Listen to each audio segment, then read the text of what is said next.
everyone.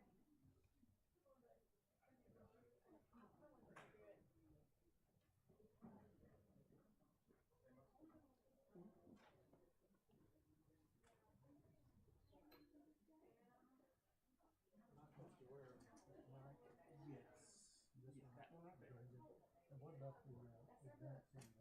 The clicker's right there, and I've just got it on black. So click, advance the slide, and all everything's good. I just moved this over. Yeah, that's it right there. All right, if you would open your songbooks, number 190, 190. We'll sing that song in just a moment. I don't know that I've ever heard Mark lead this song. I don't know if people know this song from our singing on design. Okay, good. Well, it's good to see everybody here. Mark and Sherry are out of town, who's usually the one that leads singing on Wednesday nights. And I have been the one teaching on Wednesday nights, but Lynn Huggins is here tonight, going back to St. James, but then finally, permanently moving here on Friday before they leave for a gospel meeting next Tuesday. But after they get from that, they'll be full-blown members here, and we're excited for him to. He's going to be teaching a Wednesday night study on the divided kingdom, and that will begin 2 weeks from tonight. But since he was here, wanted to do an overview of the 17 Bible time periods because it's been at least a couple of years since we've done that one session overview of the whole Bible. So we're going to do that again tonight, and he's going to lead us in that study. We'll sing number 190, and then we'll ask Tommy, do you mind leading us in a prayer? And then we'll go to our classes. So 190. Come we that love the Lord, and let our joys be known. Join in a song with sweet accord. Join in a song with sweet accord. And thus around the throne, and thus around the throne. We're marching to Zion, beautiful, beautiful Zion. We're marching upward to Zion, the beautiful city of God. Let those refuse to sing who never knew our God, but children of the heavenly King, but children of the heavenly King, may speak their joys abroad, may speak their joys abroad. We're marching to Zion, beautiful, beautiful Zion. We're marching upward to Zion, the beautiful city of God. Then let our songs abound, and every tear be dry. We're marching through Emmanuel's ground. We're marching through Emmanuel's ground to fairer worlds on high, to fairer worlds on high. We're marching to Zion, beautiful, beautiful Zion. We're marching upward to Zion, the beautiful city of God.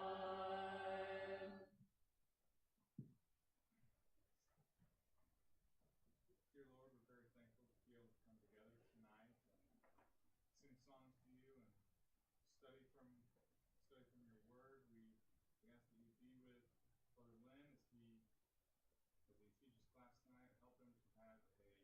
Help him to have a good recollection of what he had prepared so that we may be able to receive it and study the Bible more effectively. In Christ's name we pray. Amen. All right. I haven't picked out an invitation song yet. I'll tell you we'll now go to our classes. We'll turn it over to Mr. Lynn.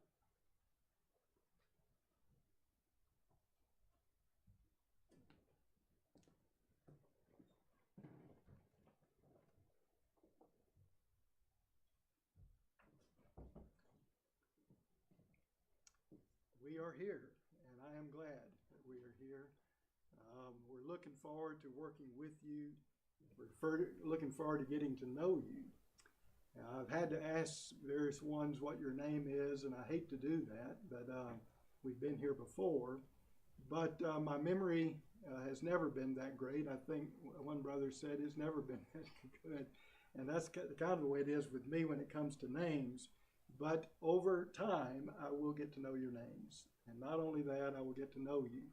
And you'll get to know us. And I'm looking forward to that and working with you in this great work that the Lord has called upon us to do here in this world. Tonight, as has been mentioned, I want to talk about the 17 periods of Bible history.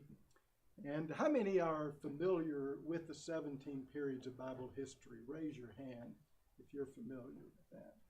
I want to hear some. Yeah.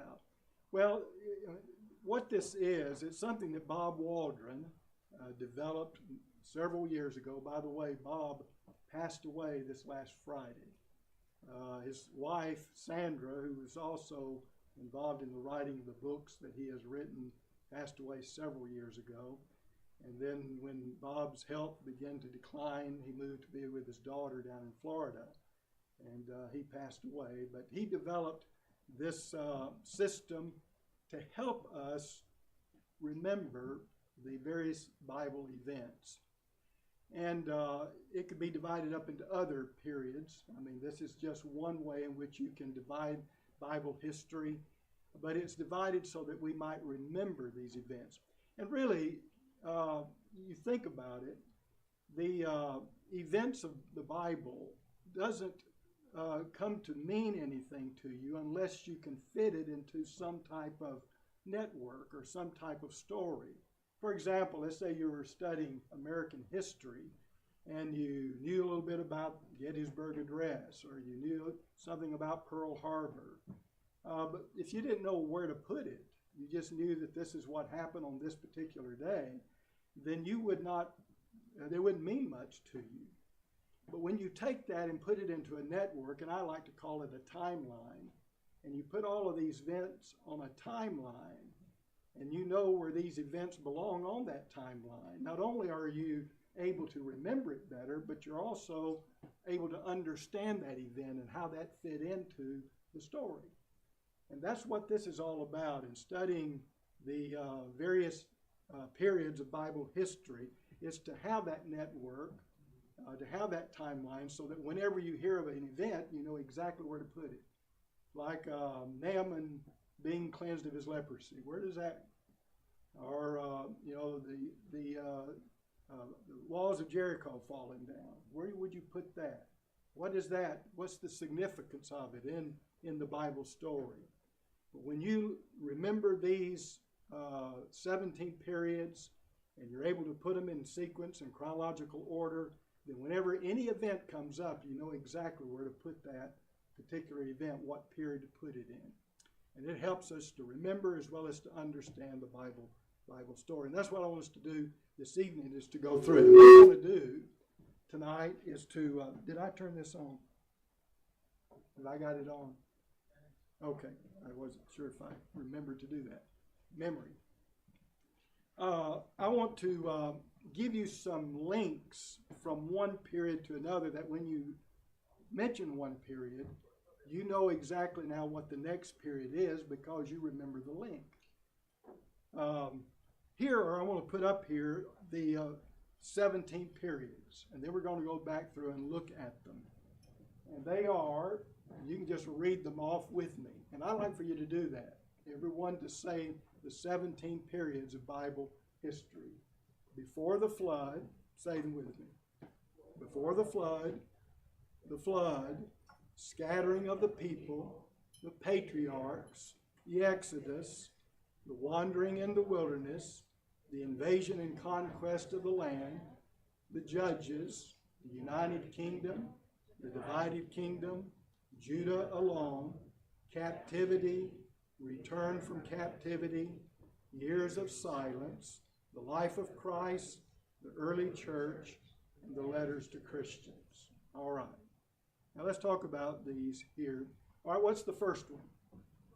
And this is the one you just have to remember. All right, it's before the flood. And these are all the events in the scriptures that occurred before the flood. And they're all recorded in the first 5 chapters of the book of Genesis. All right, we're not going to talk about the events, or at least we'll maybe mention a few, but we're not going to look at the events in this period. We're just going to try to remember the period. So the first period is before the flood. Now, it helps us to remember this next period. If it's before the flood, then what comes next? The flood. And so when you hear the period before the flood, then you realize, okay, the next one is the flood. And that's in chapters 6 through 9 of Genesis, and it's the story about Noah and the flood and the reason that it came. Now, what I want you to remember here, when the ark rested, upon what mountain did it rest upon? Mount Ararat. You know, that's something we know. We know that story. And so we know that toward the end of this story, the ark rested at Mount Ararat. And how many people were saved in the ark? How many? 8. 8 people. Name them. Who were they? Noah, his wife, their 3 sons, and their wives. What were the names of the 3 sons? Shem, Ham, and Japheth. All right, those are the only ones on the earth after the flood. Well, they began to populate, and the people came down to the region of Shinar, which is in the Mesopotamian area. And there, what did they do? They built a tower. And what do they call that city and tower? Babel. Okay, you remember the Tower of Babel, the city of Babel. And the reason they built that city and that tower is so that they would stay together. They didn't want to spread over the earth, but the Lord had told them to multiply and fill the earth. But they didn't want to do that. They wanted to stay together and make a name for themselves. And so they built this city. And so what did God do in order that they might then multiply and fill the earth? He scattered them. How did he scatter them?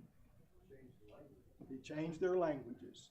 And because they were not able to communicate with one another, they were not able to accomplish their goal of building this city, and so they scattered. And so that's the next period, is the scattering of the people. And so you have Noah and the flood, but then the people didn't just all stay in one place. The Lord wanted them to spread, and so he confounded their languages, and they spread over the earth. And that's recorded in Genesis chapter 11. Now, here you have the scattering of the people. 3 sons. Japheth's descendants went northward. Matter of fact, probably most of us.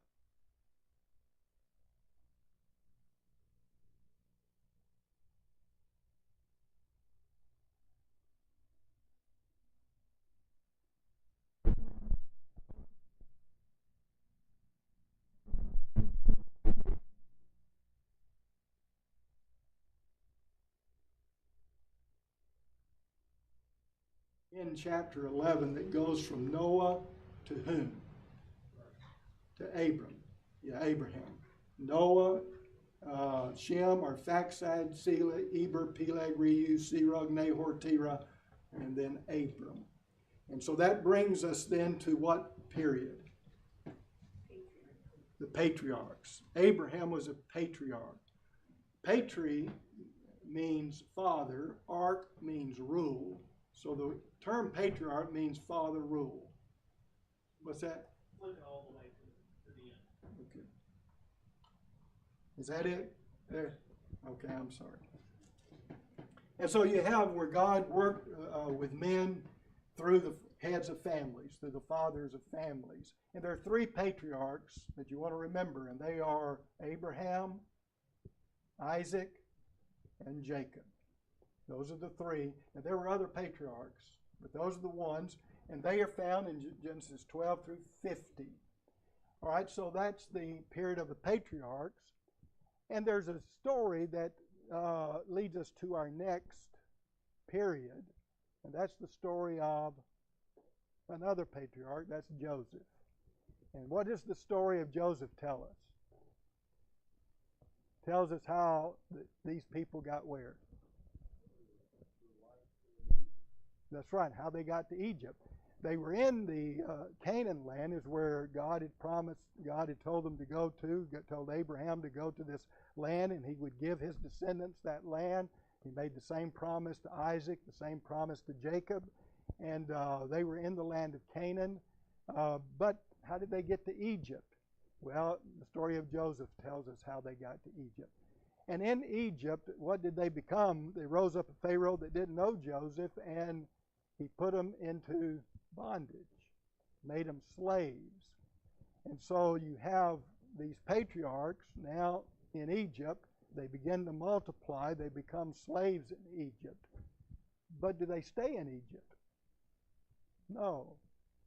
So the next period would be how they exited Egypt. So there is the period of the Exodus, and that's recorded in Exodus, Leviticus. There are instances there that relate to this period, and also Numbers chapter 13. Now, let me mention this.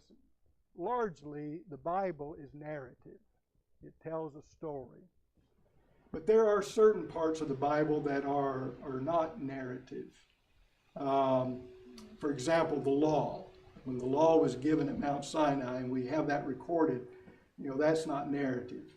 Also, what we call the wisdom literature, Job, Psalms, Proverbs, Ecclesiastes, Song of Solomon, those are not narrative. And also the prophets. Many of the prophets do include some events, some narrative, but a lot of it are these prophets who were sent to God's people in order to get them to repent.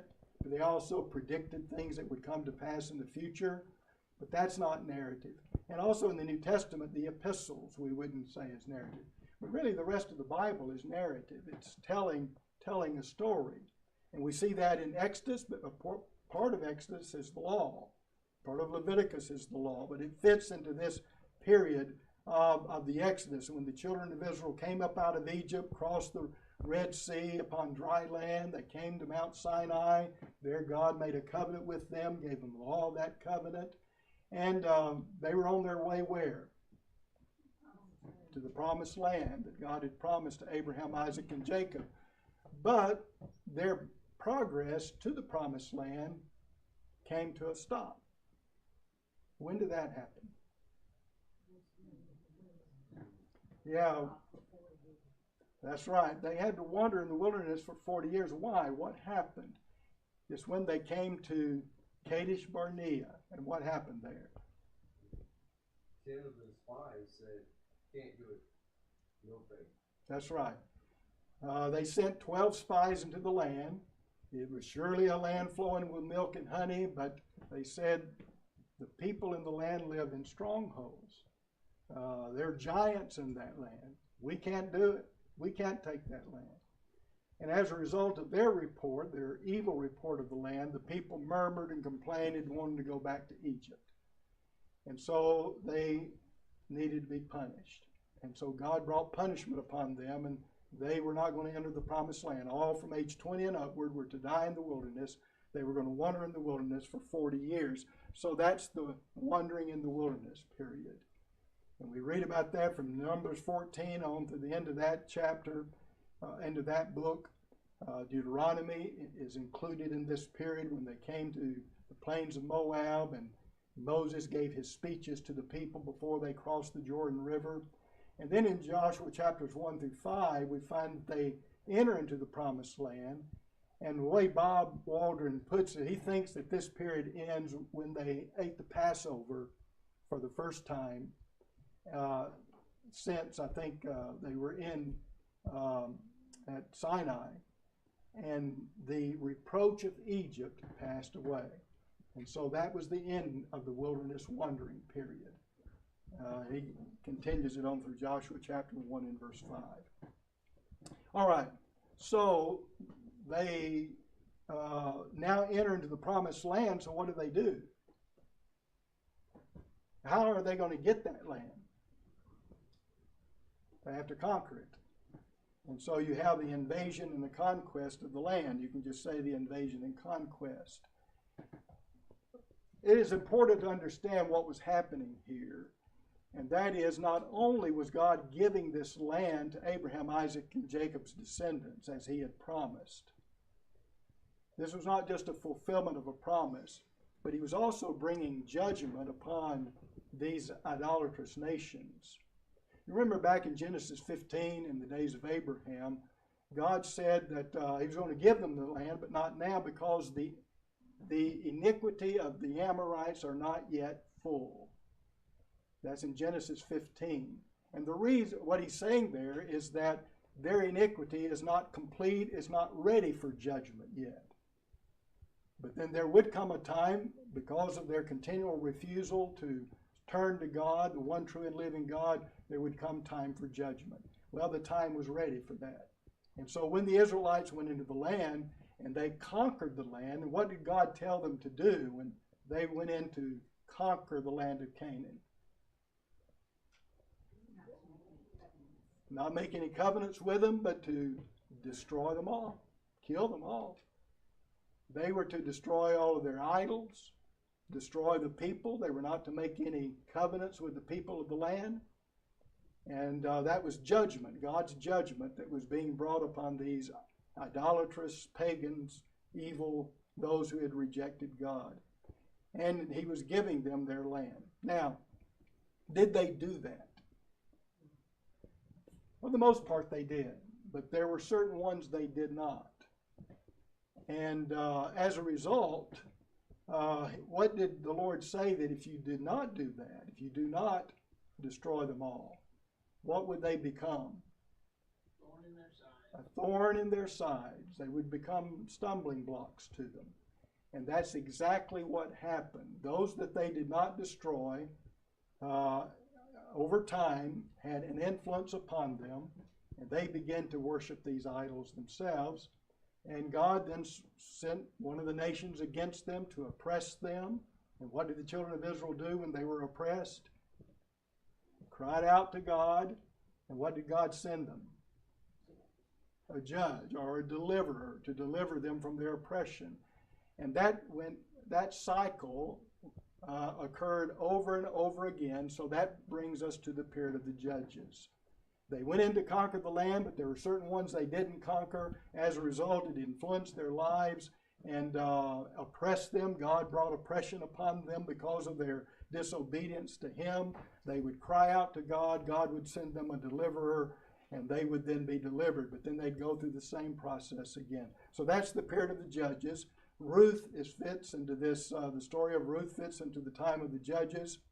And so you have the judges: Othniel, Ehud, Shamgar, Deborah, Gideon, Abimelech, Tola, Jared, Jephthah, Ibzan, Elon, Abdon, Samson, Eli, and Samuel.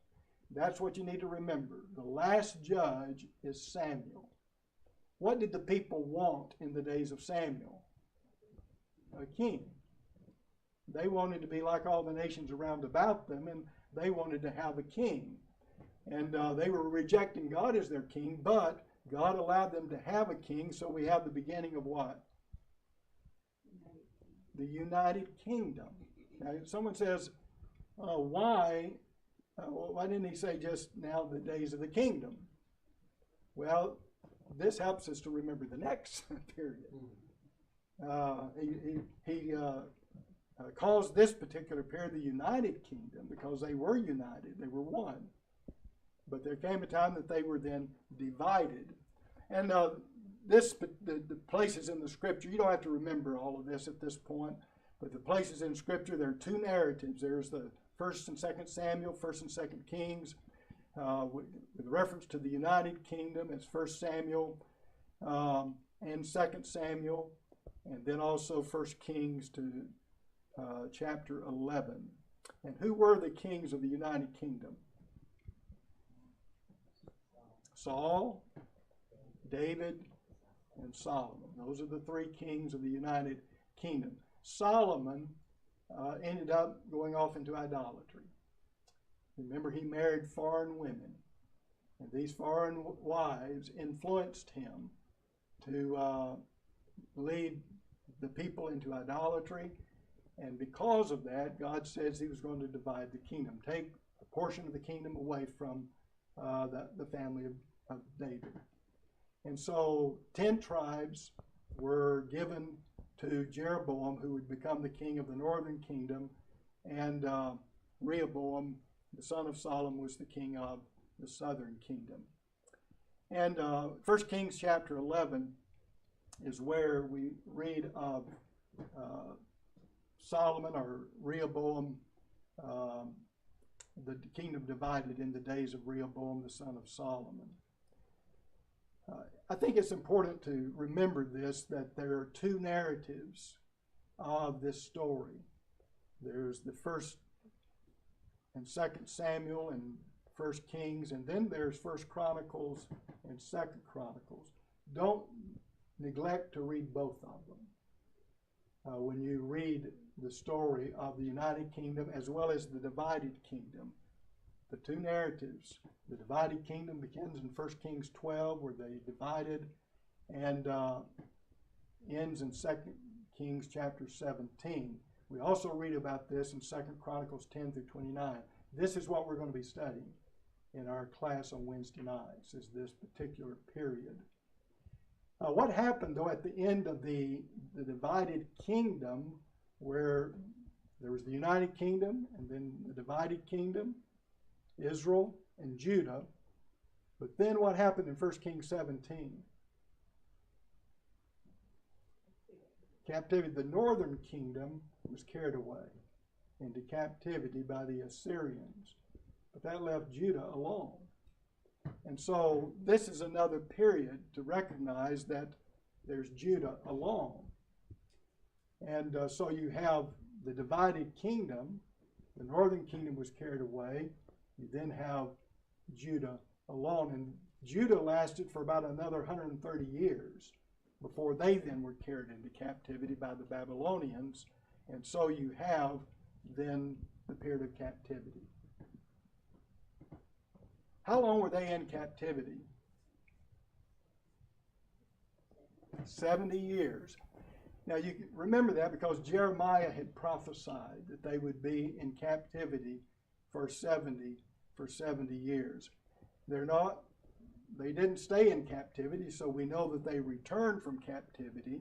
And so that's the next period, the return from captivity, recorded in the books of Ezra and Nehemiah, and Esther is also a story that took place during that time. So you have the return from captivity. And then the prophets, as I mentioned earlier, were not always narrative. There are some of the prophets that do include narrative. Daniel includes some stories. But a lot of the prophets that we read about are the minor prophets, Hosea, Joel, Amos, Obadiah, Jonah, Micah, Nahum. These were prophets that prophesied during the days of the divided kingdom. We know that Jeremiah prophesied during the time of Judah alone, but also during the time of the Babylonian captivity. And we know that Daniel was a part of the captivity. He was one of the ones that was carried away with the first group. And Ezekiel was a part of the second group that was carried away into captivity. And we have their writings. And then you have the prophets during the time of the return from captivity, which was Haggai, Zechariah, and Malachi. And they prophesy about the problems that were going on among the Israelites who returned from captivity. And then that's Malachi. And he prophesied during Zechariah, Haggai, Zechariah, and Malachi.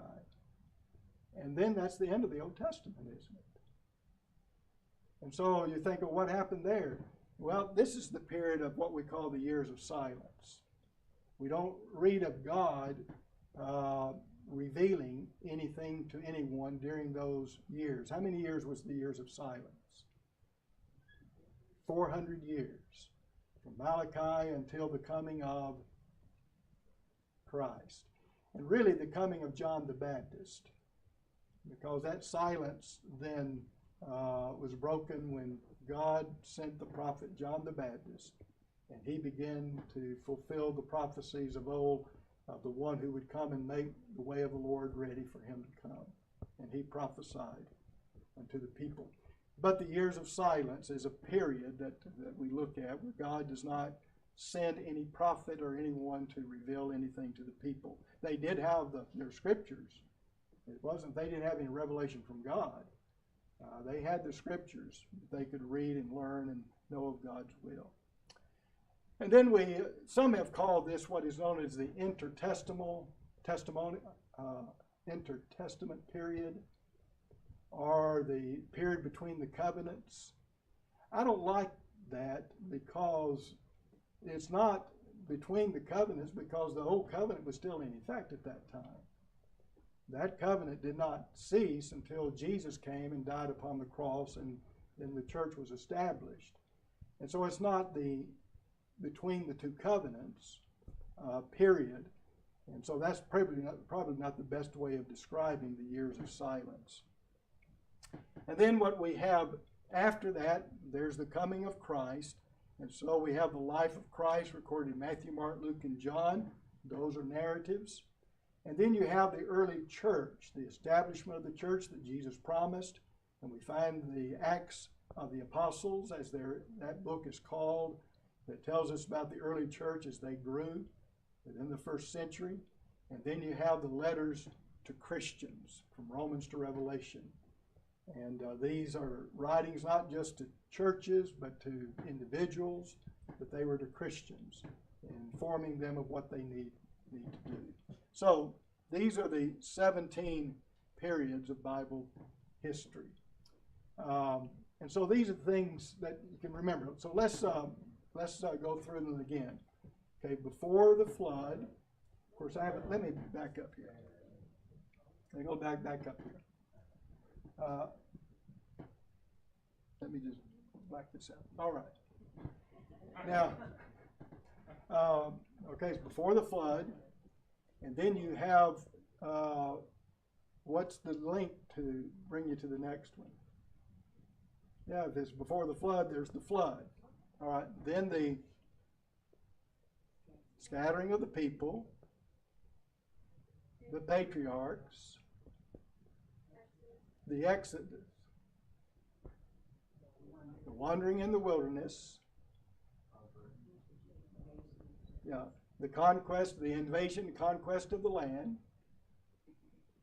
Remember, they conquered the land, but they didn't conquer them all, so what happened?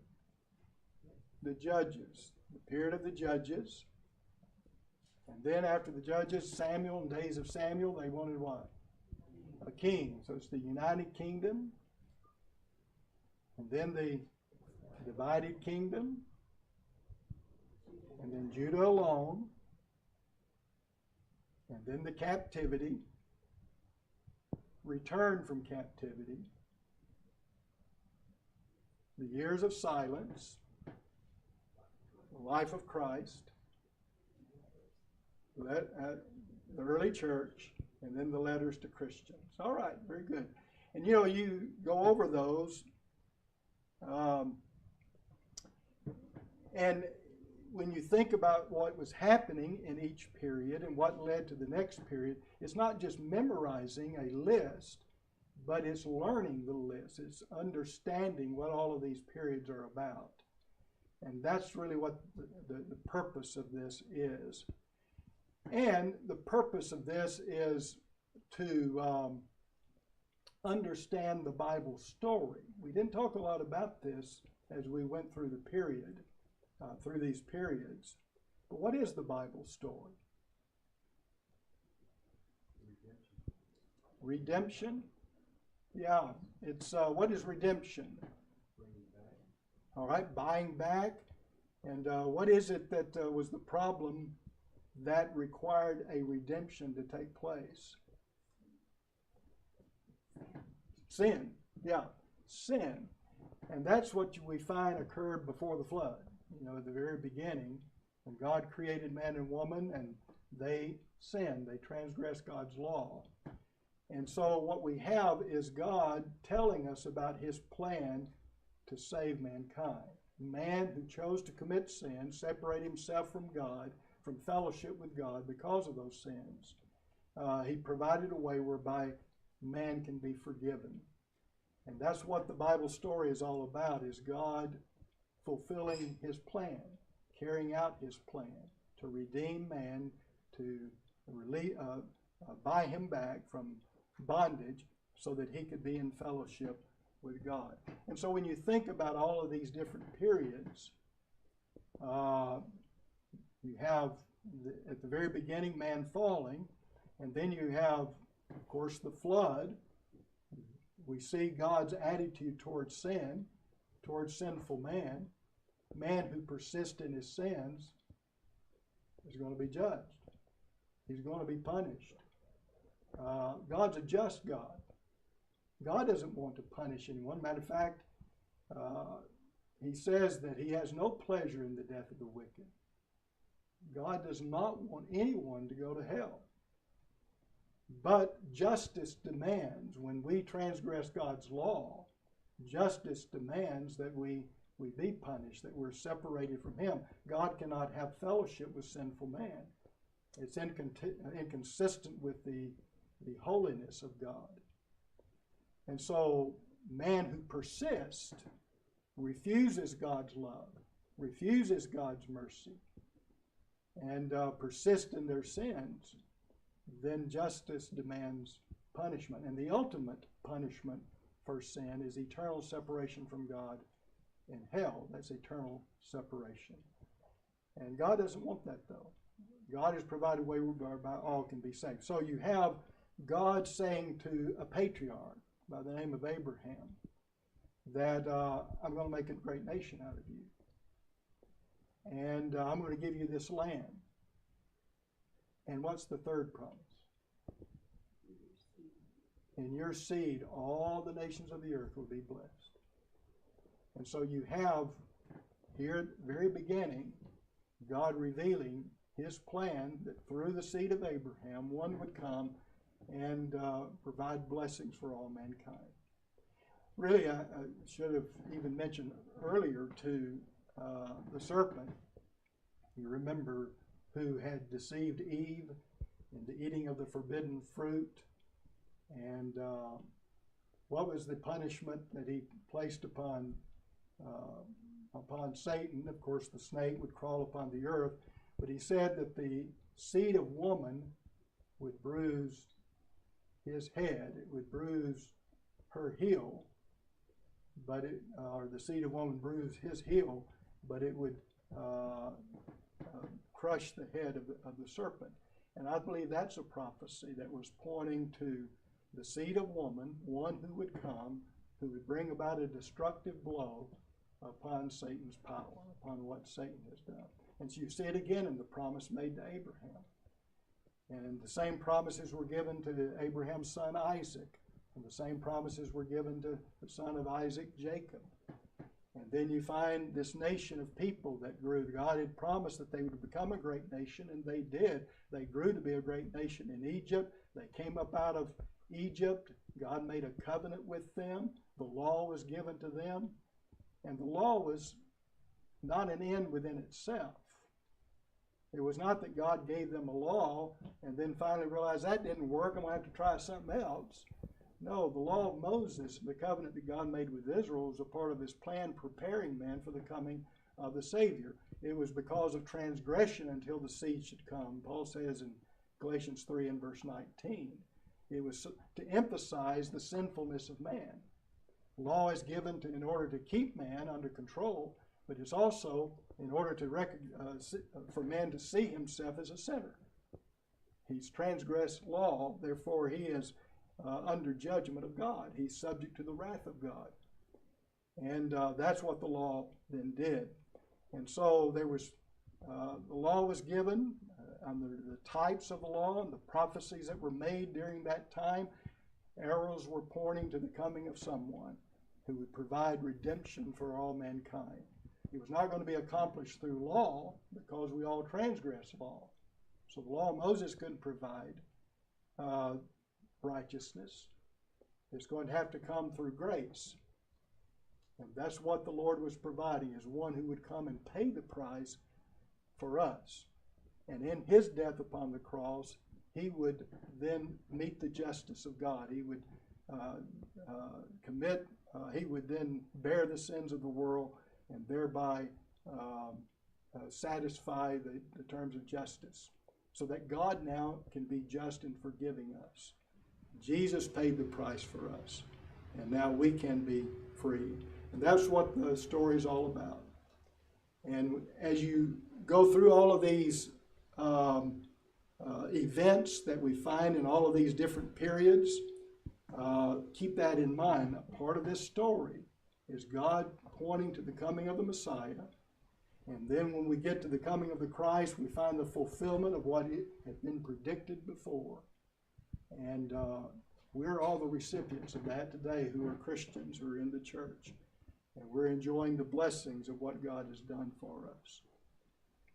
Questions or comments about anything?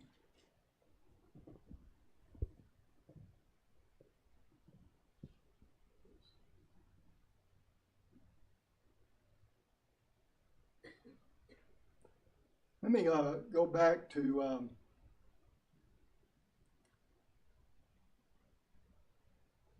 the divided kingdom, and this is what we're going to begin studying 2 weeks from tonight. As Seth mentioned, we're going to be gone next week in a meeting in North Carolina, and Seth will have something to present then, and then beginning on the, I think it's the 17th, then we will begin a study of the divided kingdom.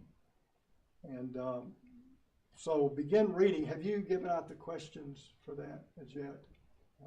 Next week, Seth will give you the questions on this 10th period, and just begin reading in 1 Kings 12 and fill out the questions, and we'll begin studying there. But I want you to keep in mind, as you study about the events in the lives of the Israelites, they were God's chosen people. And what we learn, as we've already mentioned even tonight, is how God dealt with mankind. And we learned that when they obeyed him, then he blessed them. When they disobeyed him, then there was punishment.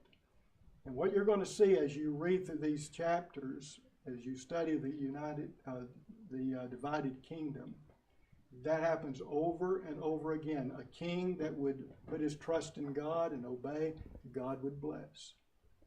But if the king did not do that and did not trust God, then were not blessed by God. And that is over and over again in these stories. And I want us to think about that as it relates to our lives and the decisions that we make. That we need to understand that God is going to be with us in the ups and downs of life. And that doesn't mean we don't have difficulties in life. But one thing we know is that if we trust him, and we are people like Josiah, king of Judah. By the way, all the kings of Israel were wicked, the northern kingdom. Some of the kings of the southern kingdom of Judah were good, and a lot of them were wicked. But those who trusted God, like Hezekiah, we find that God blessed them. There are instances where God was with them. And we can learn that God's going to be with us. It's not to say we're not going to have troubles, we're not going to have problems.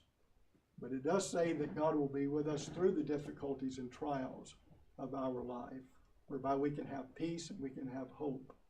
And that's one of the things that we'll talk about and we'll learn from our study of the divided kingdom. All right, I don't have anything else. How much time we have left? I can't see the clock from here. We got about 5 minutes. Is it? Any questions?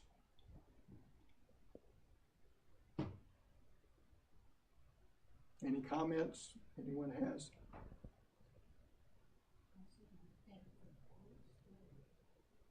Well, it is a great study.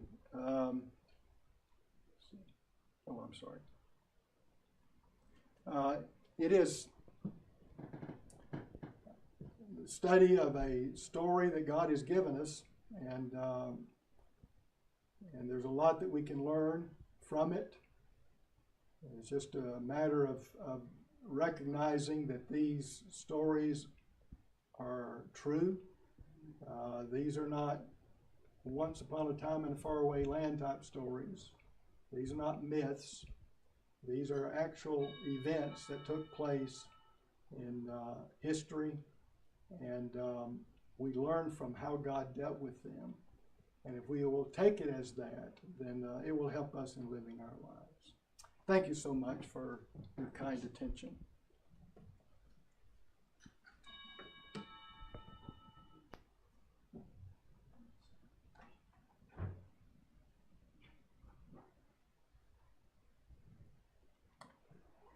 I'll run back there and go grab them.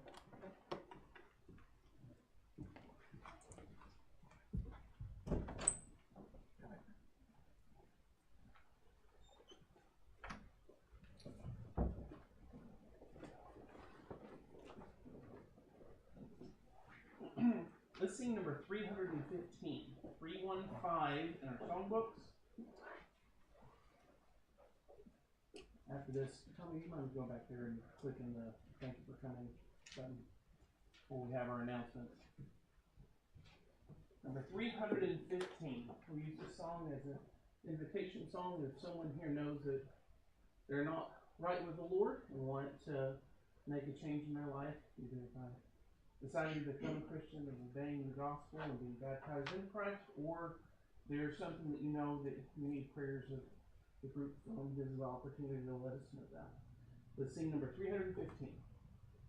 Oh, do not let the word depart, and close thine eyes against the light. For sinner, harden not thy heart. Be saved, oh, tonight. Oh, why not tonight? Oh, why not tonight? Wilt thou be saved? Then why not tonight? Tomorrow sun may never rise to bless thy long deluded sight. This is the time, oh then be wise. Be saved, oh, tonight. Oh, why not tonight? Not tonight, not tonight. Oh, why not tonight? Wilt thou be saved? Then why not tonight? Our blessed Lord refuses none who would to in their souls unite. Believe, obey, the work is done. Be saved, oh, tonight. Oh, why not tonight? Oh, why not tonight? Wilt